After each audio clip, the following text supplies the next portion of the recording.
Greetings that are friendly, it's me, the Necrofessor. And if you are watching this, then congratulations on making it to this part of the year of 2020 still alive. Unless you are indeed a spirit who has somehow transcended life and death just to watch this video, in which case I'm gonna say, I'm flattered. We should really hang out more often and maybe like do seances or something. That would be really cool. Call me. Anywho, I'm just gonna say, everyone go ahead and bust out your 2020 apocalyptic bingo cards because we're at it again with another episode of Plague News. And I'm gonna keep it short. I got some stuff going on in the laboratory which I should really take care of before it mutates. So run that intro.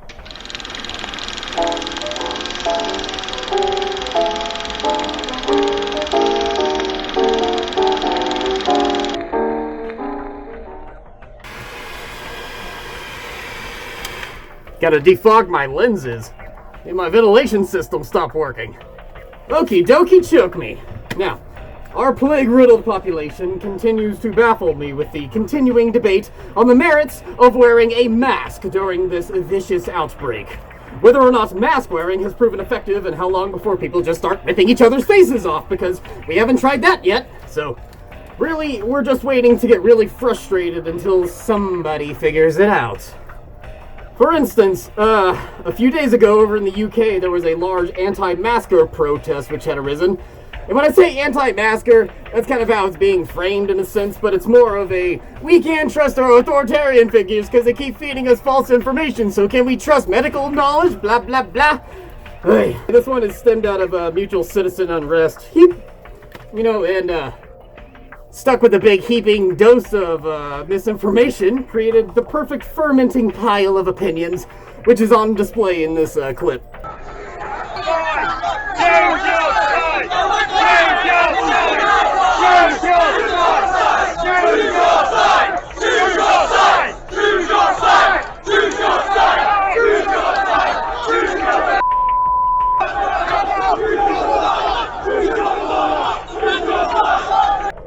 Wait, what the hell are they chanting? Choose your side? Of what?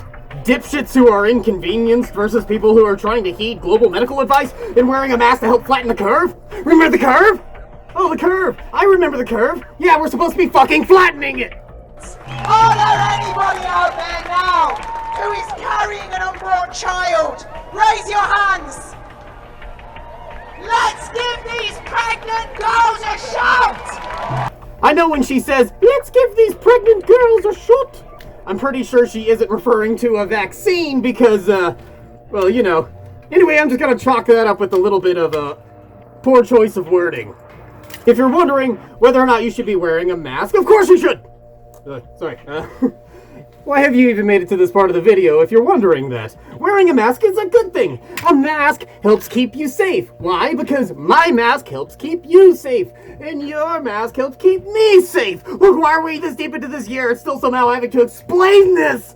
Oh god, the fucking curve isn't getting any flatter! I get it. It's been a long year and everyone is tired of trying to comply with the rules about quarantine. Especially if you have a job that requires you to, I don't know, go outside. Then, you have to wear a mask and wash your hands every 30 seconds, and 100% of the non-plague doctor population is walking around on edge, spouting doomsday scenarios and shitty politics, and this world is a big ball of fuck! This episode brought to you by... Admittedly, masks can be cumbersome. Take it from a guy who wears a mask all the damn time. But it has its perks, I swear. Should you wear a covering around your face even if it only has the nominal chance of preventing the spread of any virus? I say, who cares? I say wear a mask all the damn time. It's Halloween all year long, baby. We live in this crappy prequel to a cyberpunk novel where plagues are political, facial recognition sucks balls with anyone that isn't white as Zuckerberg on a hovering surfboard, and mining your personal data is the international pastime of all major governments. Sound familiar? Do you know how happy I am that I get to cover my face in public without having someone think that I'm trying to do either a very desperate cosplay or trying to rob the fucking place? As far as I'm concerned, you don't know what you're talking about when it comes to wearing a mask. Not until you have dealt with first-hand the effects of this disease. whether by yourself or someone you know. Maybe elder gods forbid after someone near you perishes. And you realize that they died while you were too busy sitting around arguing social etiquette. And maybe when you realize that the real calling of your country wasn't to take rising arms against some random oppressors, rather that your duty as a citizen was just better time spent helping your fellow human. Maybe then you might know what the hell you're talking about on the subject. Until then, shut up and try to do your part, you frail mortal. Just kidding. I try to keep things light and perky on this show, but despite what you may think of your humble necromancer, I have a deep value for human life. And I would rather inconvenience myself if I knew it had only the slim chance of helping save another person's life. We are humans. We are selfish. We live in a world where we take advantage of one another in a strange, twisted economy that is dependent on strange concepts that are only made up in our minds. And at the end of it all, we're just looking out for one another. Most of us.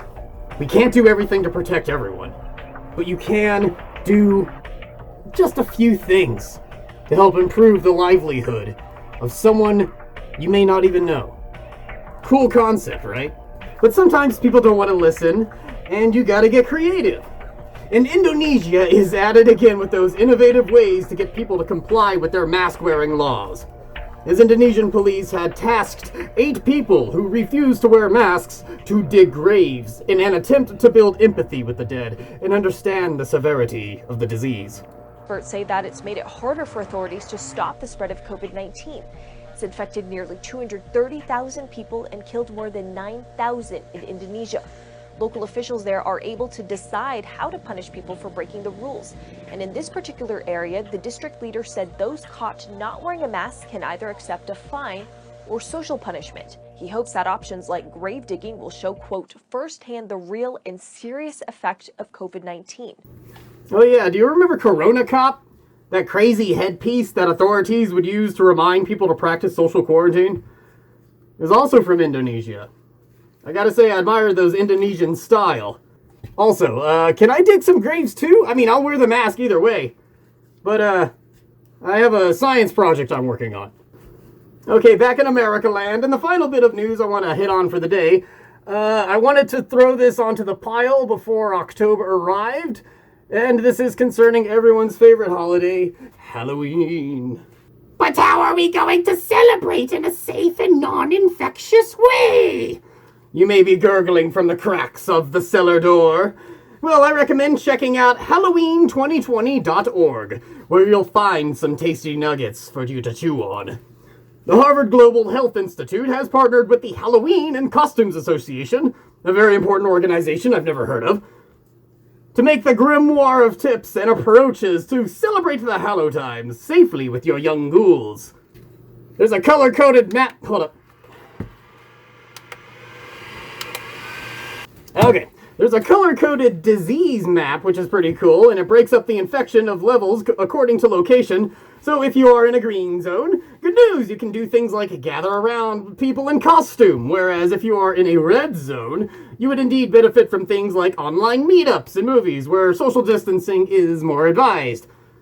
I know it's not fun as running door to door and scaring the shit out of your neighbors for candy, but hey, it's better than dying from the plague. It may not be the Halloween we want, but we are resourceful creatures, and I have the utmost confidence that we will not screw this up. Oh, also, I've been seeing this idea floating around of having kids sit outside while people drive by and throw candy at them, and I gotta say, this is probably a bad idea. Unless you enjoy the concept of your child getting pelted in the face by a jawbreaker going at Mach 4 out of a passing vehicle by a bunch of sadist teenagers. Halloween shouldn't be about facial reconstructive surgery. That's for New Year's. Anyway, trick or treat, kiddies. Stay creepy.